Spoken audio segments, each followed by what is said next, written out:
नमस्कार। First Haryana news देख रहे सभी दर्शकों का मैं रमेश कुमार हार्दिक स्वागत अभिनंदन करता हूं। साथियों, जैसे जैसे राज्यसभा और लोकसभा के चुनाव नजदीक आते जा रहे हैं, वैसे वैसे जो विभागीय कर्मचारी हैं उनकी अपने वेतन भत्तों की मांगों को लेकर या फिर अपनी जो अन्य मांगे हैं उनको लेकर आंदोलन जो है वो जोर पकड़ते जा रहे हैं। थोड़े दिन पहले हमने देखा पुरानी पेंशन बहाली की मांग को लेकर 2 जून को पूरे हरियाणा प्रदेश भर से जो है वो कर्मचारियों की एक साइकिल यात्रा शुरू हुई और 21 दिन चली इस यात्रा के अंतिम चरण में लगभग 23 या 24 जून के आसपास जो है वो हमारे प्रदेश के जो राज्यपाल हैं उनको ज्ञापन देकर के इस यात्रा का जो है वो समापन किया गया। इस बीच हिसार जिले से हमारे साथ जो है वो डॉक्टर सुखवीर दोहन जी जुड़े हुए हैं, जिनको अभी हाल ही में जो प्रदेश स्तरीय संगठन है उसमें सचिव पद की जिम्मेदारी दी गई है। तो सर, सबसे पहले तो आपको बहुत बहुत शुभकामनाएं।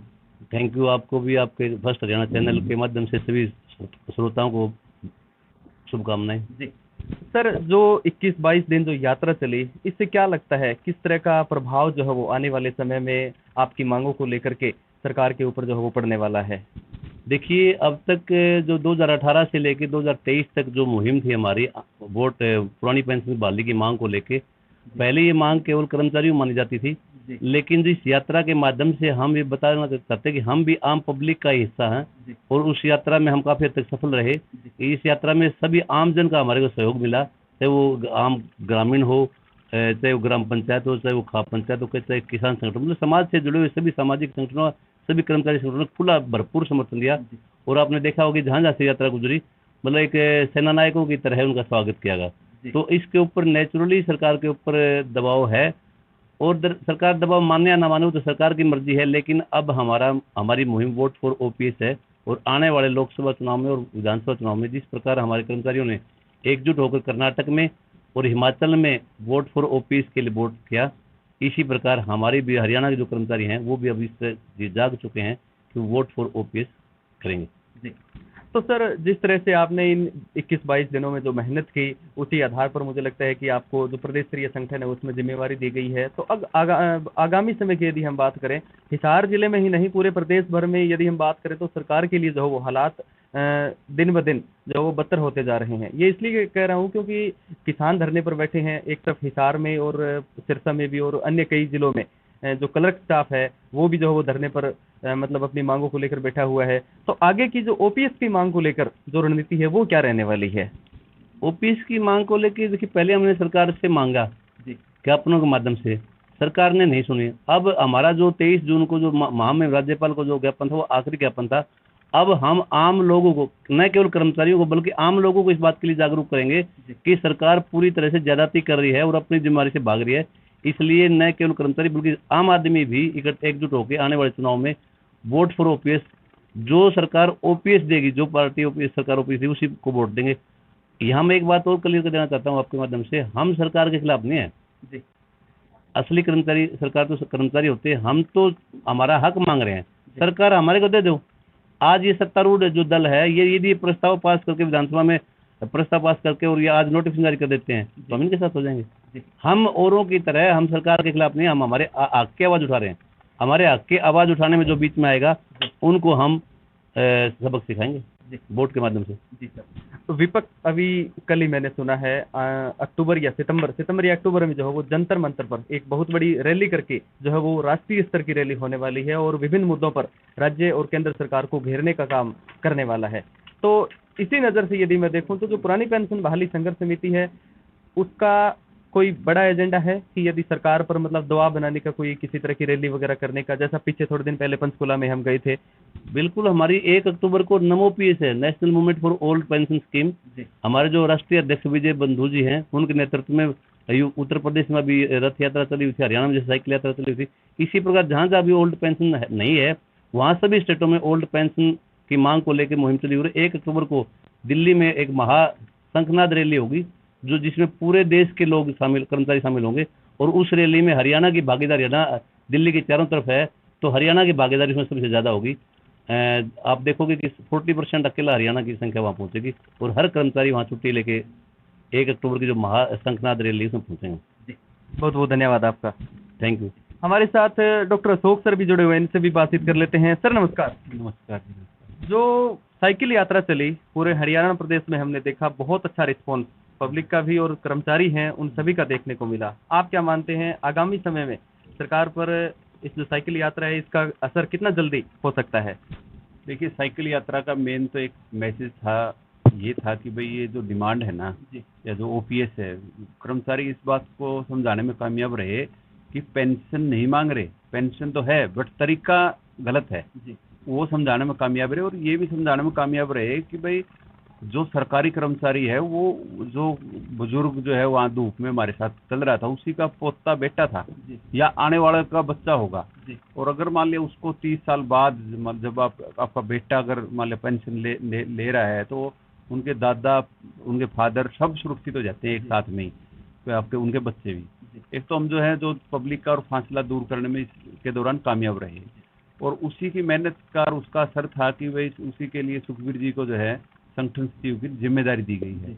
अब उसका फायदा जो मैंने देखा है, क्योंकि मैं इनको देखता हूँ काम करते हुए, कि इनकी अच्छाई क्या है कि ये किसी भी स्तर के कर्मचारी से या बंदे से, चाहे वो कोने में हरियाणा के क्या देश के किसी कोने में कैसे भी काम कर रहा हो, और कितना ही ऊंचा चाहे मुख्यमंत्री तक हो, तो ये तुरंत कांटेक्ट करने में झकते नहीं है।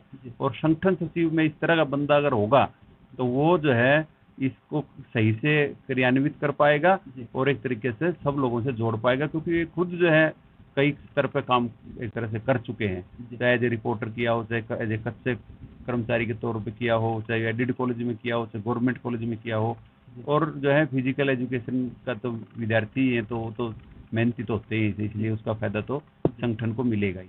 और दूसरी बात जो आपने कही कि अब मुहिम जो ये साइकिल यात्रा दी थी ना, इसमें ये था कि एक तरह से ऐसे कर्मचारी नहीं है जो है कहीं एसी में सोने वाले हों। ये वो लोग हैं जो सारा दिन मेहनत करते हैं, और फिर जो है वो अगर जरूरत पड़ी तो वो 48 डिग्री टेम्परेचर में अगर इनको 1 महीने नहीं साल भर भी रुकना पड़ गया तो ये लगते रहेंगे। और फैसला ये हुआ कि भाई अब वो जो है वोट की चोट हम लोग करेंगे, और इसके लिए प्लान जो है ये हो रहा है, हम लोग जो है बना रहे हैं, क्योंकि संगठन सचिव जी जो है इसमें कह रहे थे कि हम लोग गांव-गांव तक जाएंगे, हर गांव की में कर्मचारी की कमेटी होगी, और आप ये समझिए कि हर कर्मचारी जो होता है उसको वो कहीं ना कहीं कम से कम 100 फैमिली से जुड़ा होता है एक कर्मचारी, तो वो जो है वोट करेगा। और दूसरी बात ये भी मैं जनता को आपके माध्यम से बताना चाहता हूँ कि जो पैसा जमा होता है बैंक में, जो इसमें शेयर बाजार में, वो तो कोई न कोई बाहर का लोग चुरा ले जाएगा। ये लोग तो पेंशन है 20,000, 30,000, 50,000 पेंशन होगी, उसको कौन से भी देश में ले, यहीं किसी को काम आएगी वो पैसा, तो आपका पैसा देश में ही रहेगा। और ये जो नरेगा की योजना थी और ये योजना ऐसे नहीं चलाई गई, वो आम आदमी तक पैसा पहुंचे और पैसा देश में ही रहे। और बीच के जो वो है ना, जो सरकार DBT scheme, direct transfer scheme लगा रही है, तो वो डायरेक्ट ट्रांसफर स्कीम ही तो ओल्ड पेंशन स्कीम है कि डायरेक्ट बेनिफिट आप दो उसको, हमें बाजार के थ्रू घुमा के देना का मतलब क्या है कि मीडिएटर क्रिएट करना है, तो मीडिएटर हमें नहीं चाहिए, ठीक है ना। और इसका फायदा अगर इतना ही है तो जो है सरकार अपने जो नेताओं की पेंशन जो बना रही है वो दे दे, उसको पैसा करे ना, एक बार पता लगे तो जो है ना, तो सबको जो है इस तरह के जितने भी लोग पेंशन दे रहे हैं, या फिर जो भी ये अभी तो मतलब एक तरह से जो अनमैरिड लोग उनकी भी, उनको भी बाजार के आधार दे दो, तो पता लगेगा सबको कि भाई क्या चीज़ है। और जब हम लोग कितना इंटरेस्ट, आम आदमी कितना बाजार से को लेके सेंसिटिव, उसको पता ही नहीं होता कि आपने एक जगह पैसे लगा दिए और वो डूब जाते हैं। वो किसने, आम आदमी कब किसी बाजार में पैसे लगाए, कौन बन गया, कोई षड्यंत्रकारी तो पैसे कमा गया हो, अदरवाइज आम आदमी के बस्ती बाजार को समझना नहीं है, और कर्मचारी की तो है ही नहीं। तो इसलिए सरकार को चाहिए, ये पैसा देश का ही है, देश में ही रहेगा, और ये जो सरकारी कर्मचारी है कोई विदेशी ताकतें नहीं है, ये इनकी हैं। और ये कोई ऐसी, मैंने पिछली बार भी कहा था कि कोई बता तो दो कि ऐसे दिक्कत आ रही है भाई, जब वो पेंशन होगा, उसकी पेंशन होगी तो उस पर इनकम टैक्स ले रहे हैं वो लोग, तो इनकम टैक्स भी भर देगा अगला। तो मतलब अगर मान लिया 5 लाख तक, और इलाज वैसे भी आप फ्री दे रहे हो लोगों को, तो जबकि हमारा ओपीएस में पहले ही वो इलाज था, उसमें नए में आपने इलाज हटा दिया। अगर एक कर्मचारी 60 या जो भी आदमी है, सबसे बड़ी प्रॉब्लम उसकी हेल्थ की होती है, वो प्रॉब्लम भी आपने मतलब एक तरह से उसके ऊपर डाल दी है। तो वो सब चीज़ें जो है ना, सरकार को पे करना पड़ेगा इसका। और अगर ऐसा बाजार पे बोझ पड़ता होता तो बोझ तो ये 14% जमा करा रहा है, सरकार कर्मचारी 10% करा रहा है, बोझ तो वो भी है। ठीक है ना। तो आप उसको एफडी में, मैंने तो कैलकुलेशन करके देखिए, अगर सिंपली एफडी में भी पैसे जमा करा दें तो उससे पेंशन दी जा सकती है और पैसा आपके घर रहेगा। हमने किसी के वेट करने की जरूरत नहीं। बहुत बहुत धन्यवाद आपका। थैंक यू जी, थैंक यू। सुखबीर सर कुछ और मतलब बताना चाह रहे हैं? जी सर। मैं ये बताना चाहूँ, जो संगठन सचिव की जो मुझे जिम्मेवारी मिली है, मैं कुछ कर्मचारियों के बीच में, कुछ लोगों के बीच में ये गलत फहमी सी होगी कि पीबीएसएस क्या है। पेंशन बहाली संघर्ष समिति सभी जितने भी हरियाणा में जो कर्मचारी हैं उनका एक साझा मंच है। जैसे हर कर्मचारी किसी न किसी संगठन में जुड़ा होता है, वो उसका मूल संगठन है। तो पेंशन बहाली संघर्ष समिति उस तरह से मान लीजिए कि जिस प्रकार एक महानदी है, सारे छोटे, जिस दिन हमारी पेंशन बहाल हो जाएगी उस दिन जो हमारी पेंशन बहाल संघर्ष समिति है उसको हम भंग करके जो कर्मचारी अपने मूल डिपार्टमेंट में चले जाएंगे।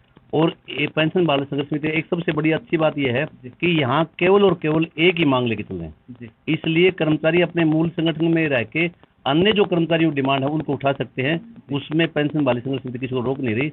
हमारे जो आदरणीय अध्यक्ष हैं विजेंद्र धारीवाल जी और ऋषि नैन जी जो महासचिव हैं, बड़े संघर्षशील हैं और उन्होंने जो लोगों के दिमाग में जो तस्वीर थी कर्मचारियों के प्रति उसको काफ़ी हद तक क्लियर कर दिया।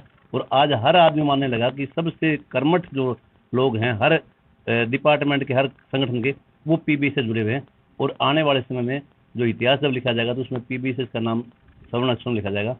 और सभी कर्मचारियों का ग्रुप है, जो भी कर्मचारी साथी नाराज है, चाहे वो कर्मचारी है चाहे वो सामाजिक संगठन है, मैं संगठन सचिव के नाते उन सभी को के पास पहुंचकर उनको हमारे संगठन से जोड़ने का कोशिश करेंगे और पीबीएसएस को और मजबूत करने का प्रयास करेंगे। जी धन्यवाद आपका। Thank you. तो ये थे अभी हमारे साथ जो हरियाणा प्रदेश का जो प्रदेश स्तरीय संगठन है पुरानी पेंशन बहाली की जो संघर्ष समिति है उसके प्रदेश संगठन में जो अभी नए सिरे से जो वो सचिव नियुक्त किए गए हैं डॉक्टर सुखबीर दुहन जी, और साथ में अशोक सर भी बैठे हुए हैं। एक संयुक्त रूप से इन्होंने बताया है कि जो साइकिल यात्रा चले उसका काफ़ी अच्छा रिस्पॉन्स जो है वो पूरे हरियाणा प्रदेश भर से हमें देखने को मिला। और अब जो है वो अगले 2-3 महीनों में ग्रामीण स्तर पर जो है वो छोटी छोटी इकाइयां बना करके गाँवों तक पहुंच की जाएगी और सभी कर्मचारियों को जो है वो इससे मजबूती के साथ जोड़ने का काम किया जाएगा। और बहुत जल्द अक्टूबर के आसपास जो है वो यदि सरकार पुरानी पेंशन बहाल नहीं करती है तो एक जैसे विपक्ष भी सरकार को हर तरीके से घेरने की कोशिश कर रहा है, वैसे हम भी जो है वो सरकार का पूर्ण रूप से जो है वो घेराव करने की कोशिश करेंगे। और सिर्फ कोशिश ही नहीं करेंगे, सभी कर्मचारियों को जो संगठन से जोड़ेंगे और अपनी जो मांग है उसको मजबूती के साथ एक बार फिर रखने का काम करेंगे। देखते रहिए first Haryana news. Government college Hisar से मैं रमेश कुमार।